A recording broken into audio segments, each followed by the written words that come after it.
Well, today's tutorial is in Photoshop, and we're going to be doing more masking. So this Photoshop tutorial should come after the tutorial that you may have done on the skater. If you have not done that one already with the kid with the skateboard, then you need to stop this tutorial and do that one first. This one comes second. Let's get started. Now, the very first thing we want to do, we have Photoshop open, and I have my two images on the desktop. Now, if you're in my class, Multimedia 100 at Los Angeles Mission College, then these images are in modules for you in Canvas, and you would just download them there. Alternatively, if you're not in my class, or you just lost track of where these images are, I will have them as a link in YouTube. So you can get it right there in the description below. So I have the two images of a hand. One's an illustration and one is a regular picture of a hand. So there you got it. And there's the illustration. And we're going to open both of those up. Now, my technique on a Mac is I would drag select over these two. See how I'm taking my mouse and drag selecting. Let go. I've got them both selected. Or you could click one, hold down Command, and click another one. Same thing on a PC. You could hold down Control instead and click them. Now there's two ways you can open it. You could drag select, have them both highlighted, and then you could hold down Control on your keyboard or right click and say open with and find Photoshop 2020 or later. Okay, so I'm going to do it that way. They're both going to open up. Now this is important because I'm going to show you that these two images are going to open up in two different tabs. Here they are. There's one tab, there's another tab. Notice, and I can zoom in. What's that keyboard shortcut to zoom in? Command plus zooms me in. Command minus zooms me out. So there's me zooming in. And I can go to this tab and zoom in here. So it's cool because I can have two Photoshop or more, but I can have two Photoshop documents open at the same time. Now, these two images are JPEGs that I got off the internet, that we are using for this class.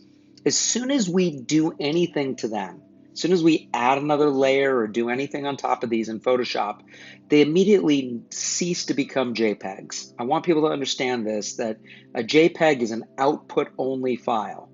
So as soon as I bring this into Photoshop and start working on it, and then save it, it becomes a PSD file. That file, PSD, is a Photoshop document. That's your master document.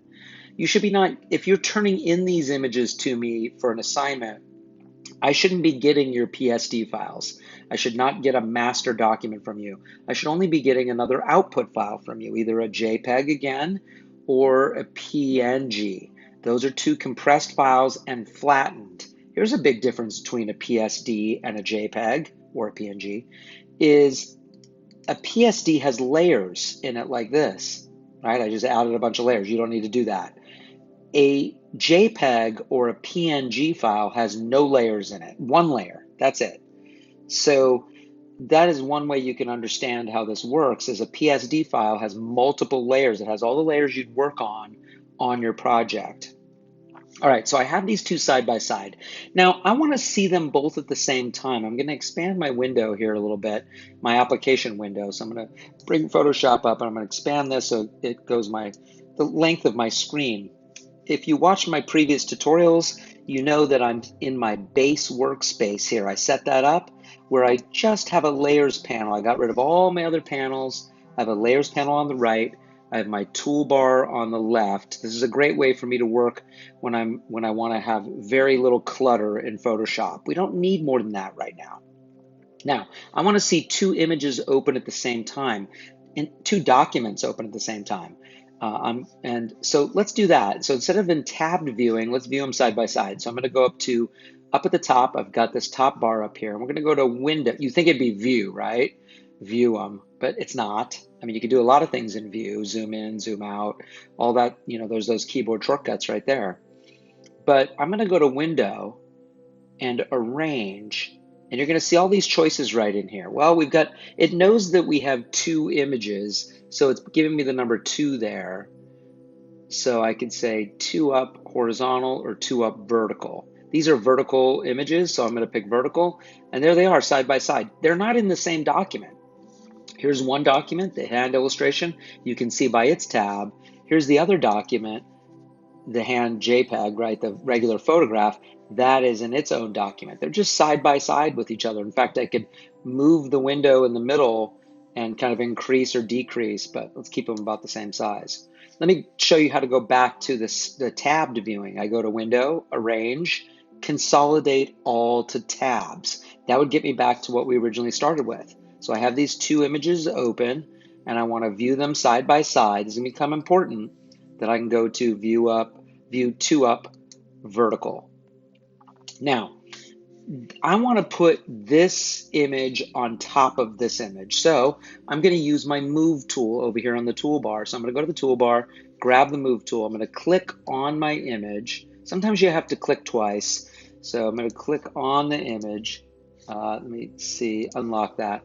I'm going to click on the image and click and drag. So I unlocked the layer and I dragged it over. It didn't move it. It looked like it was starting to move it. Watch, see that? But it didn't when I took it over. If I would have stopped right like that, Command Z undo. If I take it over, look at that, then it goes back into place. Okay, I don't need two of them in here. Now, I don't need this original photograph of the hand anymore. I'm going to close that by hitting the little X in the top left corner of that tab. So there we go. I'm going to not save that. And now I have the realistic hand, the photograph of the hand, and an illustration in the same document. They're lined up pretty closely. I'm not going to worry about it too much, but let's say I want to get it even closer. I could go over here on the layers panel. You see where it says opacity, and I could lower that temporarily so I could see through. That's kind of cool, right? I could see through, and then with my Move tool still, I could take this and drag this hand. I could even turn it. How would I turn this? I would do Command T, and I could rotate it a little bit if I needed to get it lined up a little bit more perfectly. Now, it's never going to be lined up perfectly. This is not the hand that, clearly this illustration wasn't drawn for this hand, but we get the idea. All right, I'm going to bring that opacity back up to 100. Now, we talked about masking before and how when we're masking, there's a couple really important things that occur. First of all, masking is non-destructive editing. And what does that mean? We're going to define this more when we meet together live in person again, but non-destructive editing, we want to define this. This is so we're not editing actual pixels when we're non-destructive editing. When we edit, and we just use this in Photoshop and we edit on a layer, and you just kind of, let's say you take paint brushes and paint onto this, or you erase onto this, or you warp it, or you size it, you're actually affecting pixels. But when we non-destructively edit through masks, we're not actually touching any of the pixels. So it's virtual editing. It leaves the image quality perfectly intact. So the good thing about masks, one of the important things about the masks, we've got a few important things to cover, but one important thing to cover is it's non-destructive editing, okay? We'll get to some of the other important things as we go here. So the first thing is we want to know is non-destructive. Now, look, I could, if I want to maybe use my eraser and erase through this hand to see the tendons below, I could, right? But again, this is destructive editing. So I got my eraser over here. You don't need to do this yet, but if you want to, you can. We're going to undo it. Got my eraser over there. Then I went over here, and I'll just get a solid round brush for this eraser. And look, I can paint on this, and it looks like I'm painting a hole right in that hand. And in essence, I am. If I turn the eyeball off of the background, look, I've got a transparency there. The problem with this, of using an eraser in Photoshop, and look, every once in a while it's okay to do it when you know exactly what you want to do, but I can't put pixels back here. So let's say I wanted to, I didn't get that circle exactly right. I went off a little too far. Oops. Well, yes, I could undo, right? Command Z, but I'd like to be able to paint back, and kind of fine tune my edits. So that brings us to the number 2 point of using masks, is that it lets you fine tune your editing in Photoshop. So let's start that. So I'm going to click on my hand layer that is the photograph. It should be on top, right? And these can both be unlocked if you want, but the hand layer should be on top. The illustration should be below. And down here on the toolbar, I'm going to click the mask icon. I'm going to bring my layers panel over here so it just gives me even a little bit more room. I'm going to free float it here. Here's the mask icon right here. When I click this, it's going to add a layer mask to this layer right here. And we did this with the skateboard kid, so you should be familiar with it. Now white, of course, means that everything to the left of this mask is showing on my canvas, or right? Everything over here. So yes, I'm seeing the whole photo. If this was black, if I inverted this and it was black, and we'll go over the keyboard shortcut for that, but I'm going to double click this mask and get the properties panel open. Let's do that. So I'm going to double click that mask, get the properties panel open. If you see some other panels open up, just close those. Just have your properties panel open. So here it is. Now I'm going to pull this down a little further because it's hiding something we really need, this invert button. See that right there? If I click this, look at how it makes my mask black. Black hides everything to the left. Well, the whole thing is black, this whole mask. So it's hiding the whole hand, right? So I don't want that just yet, but there'll be points where we need to do that. So let me invert that back. So it's white. I'm going to move my properties panel. Look at this. I'm going to dock it right in there with the layers panel. I like that. I'm going to put that there. Okay, now I've got this white mask here. Now I want to paint with black to reveal the tendons below. So I'm going to go to my paintbrush, right? I'm going to go to my paintbrush, not an eraser, paintbrush. I'm going to go to my paintbrush, and I'm going to I'll pick that same hard round to start with. Okay, and then I'll close this. So to open, right, there's my paintbrush, brush tool. Not the mixer brush, not the color replace, brush tool. Then I'm going to go here and it will open up all the different brushes that I have. And we're going to talk a lot about brushes this semester, don't worry. And I'm going to have some more brushes that you don't have right now. So I'm going to open this up and I'm just going to pick a hard round. I'm not going to worry about any of these settings right here yet. I'm going to close that by clicking this. Now, your brush size may be different than mine, and let's change that brush size once I've closed this down. Let's change it by using the brackets on my keyboard. So the brackets next to the P on your keyboard, I can go either bigger or smaller with those brackets. So I'm going to go smaller. And now when I paint with black, look at this. Watch when I paint with black. I got to get black on my loaded up on my brush. So I go to my toolbar and I make sure that the foreground box right here is black. See how I have two colors? Now, really key importance here is I'm clicked on the mask. I'm clicked right on this. How do I know I'm on the mask? It's got these little boxes around it, right? There's those little frames around that. That's how I know I'm on the mask. This is how I know I'm on the image. So I want to be on the mask. I want to click black as my foreground color. I do not need to pick a color in here. It's not going to do me any good.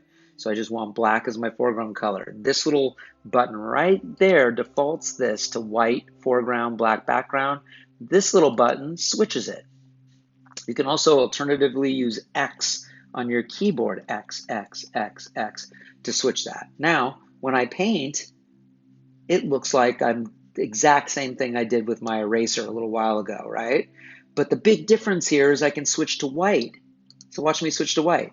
And I can put back skin, right? You can't do that with the eraser.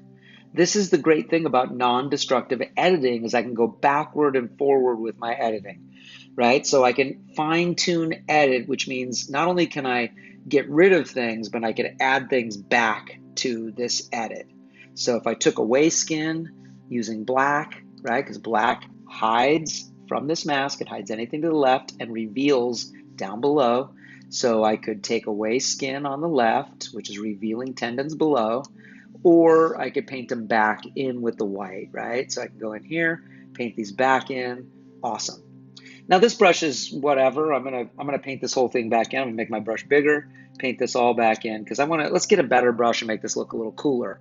So I'm gonna go up here to my brush panel. I'm gonna close down general brushes. Now I have something called legacy brushes. You probably aren't gonna have that. So let's get that for you. We're gonna go up here to there's this little gear up here, and we're gonna click that gear. And down in here, you're gonna see a whole bunch of things, but I'm gonna go all the way to the bottom to legacy brushes. Let's click that. And when you do, you're gonna get this folder with the legacy brushes here. Now let's go in that legacy brush area and let's see, I wanna get let's see, natural. No, not natural. I need, let's say defaults. Maybe they're in the default. Yes, let's get something in here. So default brushes, I'm gonna pick like a, let's see what not maple leaves. Now it's gonna look dumb. Actually, I'm gonna change what this looks like. I'm gonna go to view, I'm gonna say brush tip and have it show the brush tip.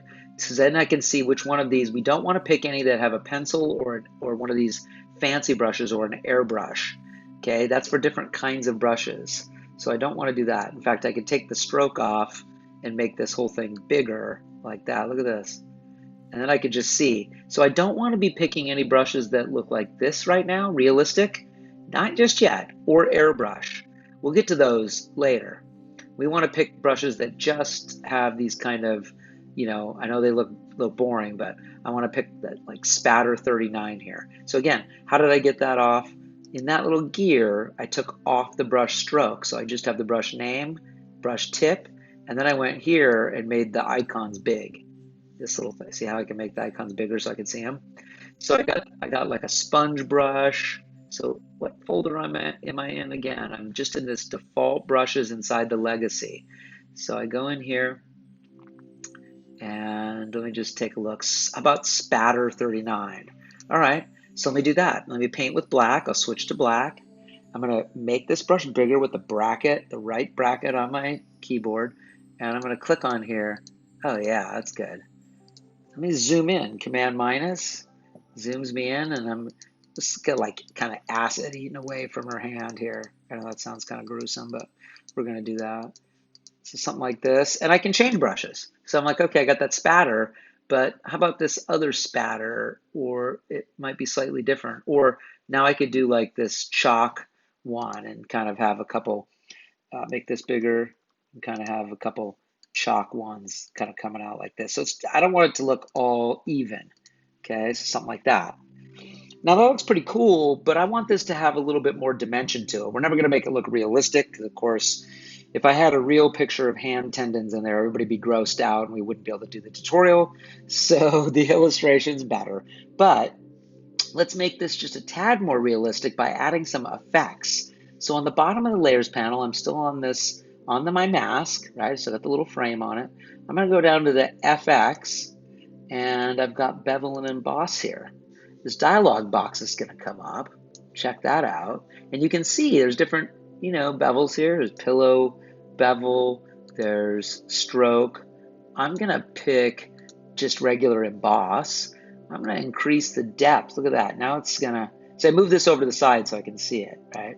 So I'm going to click that depth there, make that a little bigger. And then maybe the size, oh, I don't want to go too big on the size. Now notice it's going to do a little thing around the edge of the photo too. We'd have to crop that out later, but the depth on there is pretty cool, right? Size, pretty good. You don't want to go too big, but maybe something like that. Pretty nice. Soften. Could soften it just a tad a little bit, something like that. Pretty cool. I'm not going to mess with these, but what these essentially say is how this thing interacts with the layer. So you could actually pick which direction the sunlight is. I'm going to keep it where it was because I think it was kind of nice, somewhere in this like 40 range. So right, something like that. So I'm not going to really mess with this shading part. Just this up here. Just which kind of emboss, the depth of it, increase that. Once you get something you like that looks kind of cool, click OK. Now here's what's great. When I want to keep painting, look at this. It's still going to keep doing that embossing. Now one more thing is this brush keeps going in the same angle. What if I want to turn it, right? I mean, I like this brush, but it's all this shape, right? So let's turn it. I can rotate this brush so it faces the other way now. Close that. Now I've got it kind of facing the other way, so it doesn't feel the same. And again, if I switch with white, my brush will still, it's kind of like I'm erasing, but I'm using that brush. So I can use that and kind of erase back in. Pretty sweet. So the idea here now is you have two different kinds of masks you've done. The first time we did a mask with the skateboard kid, we actually selected the kid to create the mask. This time, we didn't select anything to create the mask. Could I do that? Sure. Watch this. I'm gonna just cover this all up. I know I like that too, but let me cover it all up. I'm gonna switch out of this brush for a second. I'm still on my mask. So I created a mask, but let me get rid of the mask. I'm gonna just throw that in the trash, say don't apply, delete, and I'm gonna make a selection just like we did with the kid. I'm just gonna show you. I'm gonna do a polygon, I'm just gonna do a lasso tool. So there's a selection. Now I can create a mask out of that. But I need to invert this because clearly it's going the wrong way. And it's feathered, by the way. Look at that. It's got 18, it's got a feather of 18 on that. So I'm gonna undo, and I wanna bring that feather down so there's no feathering on that. And I'm gonna hit the mask button. This is kind of what we did with the kid. Well, the feathering's still on there for some reason. This is what we did with the kid. Now I'm gonna invert this by going to that properties panel, pulling this down and clicking invert. That's kind of what we did with the kid. There's another way. I could already have the mask on the layer. So let me Command D, deselect these marching ants. I'll put that mask on there, and instead of just painting, watch, I'll use any one of these lasso tools. I'll use the polygonal this time. I don't know why. I just will. I'm going to click here, like we used for the cubism tutorial, and I'll click and I'll click and I'll click and I'll click, and then I'll meet back up, and bam, I've got that. Now, look, I've got the mask. I've got this. Check this out. Now I can go to my paintbrush. It's pretty cool. Go to my paintbrush, paint with black, and just paint inside this, and it's going to only be where that selection occurred. It will only paint inside that selection.